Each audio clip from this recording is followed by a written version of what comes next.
Hi everyone guys, Infosys के interview start हो चुके हैं और अगर आपने प्रिपरेशन स्टार्ट नहीं की है तो कोई दिक्कत की बात नहीं है। आज से अपन प्रिपरेशन स्टार्ट कर देंगे। आज की इस वीडियो में हम बात करने वाले हैं कि आपको इन्फोसिस के इंटरव्यू के दौरान और इसके प्रिपरेशन के दौरान कौन कौन सी चीज़ें करनी है और कौन कौन सी चीज़ें यहाँ पे नहीं करनी है। तो guys welcome back to the channel. मेरा नाम है कपिल और गाइस अगर आप इस चैनल पर नए आए हो तो प्लीज़ चैनल में जो सब्सक्राइब का बटन है उसे प्रेस कर दीजिए ताकि आने वाली कोई भी job updates, career guidance video आपसे मिस ना हो। इस वीडियो को आप स्किप मत करिएगा क्योंकि वीडियो के एंड में मैं आपको प्रोवाइड करने वाला हूं क्वेश्चन बैंक, और क्वेश्चन बैंक के अंदर गाइस इंटरव्यू के क्वेश्चन भी होंगे और उनके आंसर्स भी होंगे। तो उससे आप एक बार अच्छे से प्रिपेयर कर सकते हैं किसी भी इंटरव्यू के लिए, इन्फोसिस के लिए, टीसीएस के लिए, विप्रो के लिए और भी जितनी भी कंपनीज आती हैं उन सभी के इंटरव्यू के लिए। और गाइस इस किट के अंदर आपको मिल जाएंगे पाइथन के क्वेश्चन, सी के, सी प्लस प्लस के, ओएस के, डीबीएमएस के, नेटवर्किंग के।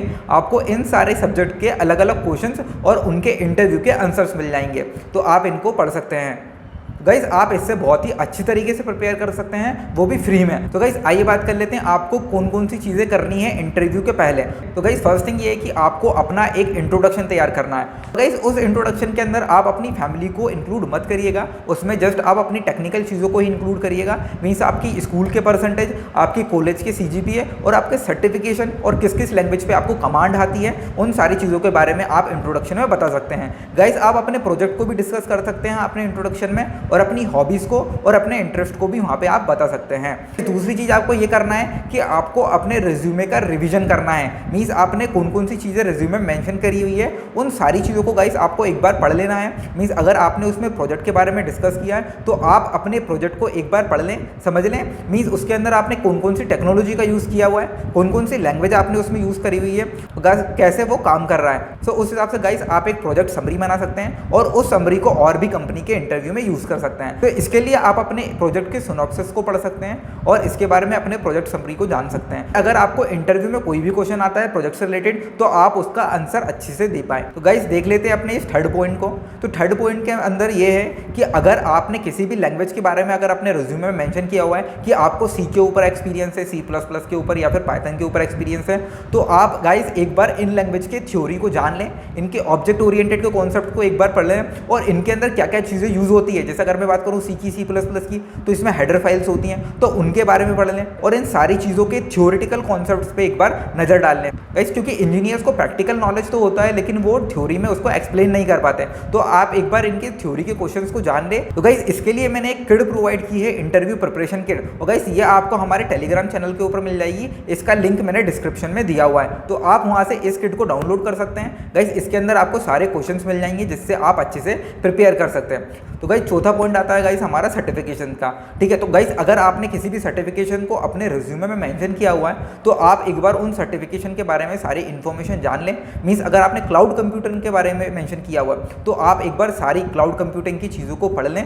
अगर आपने उसके अंदर सी या फिर सी प्लस प्लस या फिर किसी भी लैंग्वेज के बारे में मेंशन किया कि मुझे सर्टिफिकेशन है सी में, मुझे सर्टिफिकेशन है सी प्लस प्लस में, तो आप एक बार उन सारी चीज़ों को पढ़ लें। तो गाइस उसके बाद आता है आपका हॉबी का पॉइंट। गाइस अगर आपने अपने रिज्यूमे के अंदर कोई सी भी हॉबी लिखी हुई है, गाइस मोस्टली इंजीनियर्स क्या करते हैं हम कि हॉबीज जो होती है हमारी एक्चुअल जो हॉबी है उसको हम मेंशन नहीं करते, हम दूसरी हॉबी मेंशन कर देते हैं। मीन्स हम बोल देते हैं book reading is my hobby, हम बोल देते हैं कोडिंग इज माय हॉबी, हम बोल देते हैं PC game is my hobby, और वो हमारी हॉबीज नहीं होती हैं। तो गाइस आपने अगर ऐसा किया हुआ है, अगर आपने बुक रीडिंग लिख दी है, अगर आपने कोडिंग लिख दी है, तो आप एक बार उन चीज़ों के बारे में पढ़ लें। ठीक है, ताकि अगर वो कोई भी क्वेश्चन पूछे आपसे, अगर आपसे पूछे कि आप 2 बुक के नाम बता दो, तो आप उन 2 बुक के नाम बता पाएं कि आपने कौन कौन सी बुक पढ़ी है। तो आप एक बार अपनी हॉबी को भी रिवाइज कर लें जो भी आपने रिज्यूमे में मेंशन की हुई है, क्योंकि इस टाइम पे गाइस हम रिज्यूमे में चेंज नहीं कर सकते हमारी हॉबी को, लेकिन उसके बारे में पढ़ सकते हैं ताकि अगर कोई भी क्वेश्चन आता है सामने से तो हम उसका रिप्लाई अच्छी से और पॉजिटिव वे में कर पाए। और गाइस नेक्स्ट पॉइंट है हमारा अचीवमेंट्स।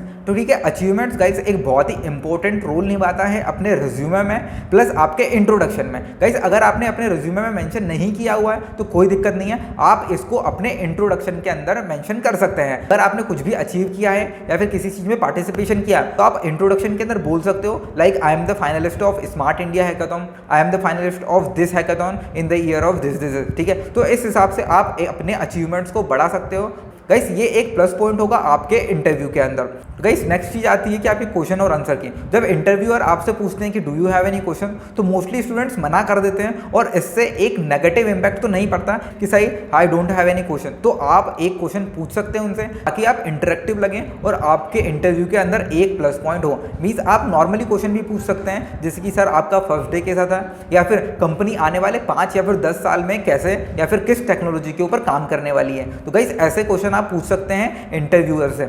और गाइस एक चीज़ और, अगर आपसे इंटरव्यू ने क्वेश्चन पूछा है और अगर उसका आंसर आपको नहीं पता है तो आप वहाँ पे तुक्का मत लगाइए। गाइस मोस्टली स्टूडेंट के साथ ये होता है कि जब अगर उनको आंसर नहीं आता है, जैसे इंटरव्यूअर ने कोई सा क्वेश्चन पूछा और अगर उसको उसका आंसर नहीं आता है तो वो क्या करते हैं, तुक्का लगाना स्टार्ट कर देते हैं। तो गाइस आपको तुक्का नहीं लगाना है, क्योंकि गाइस यहाँ पे तुक्के लगाने से बहुत ही नेगेटिव इमेज पड़ती है।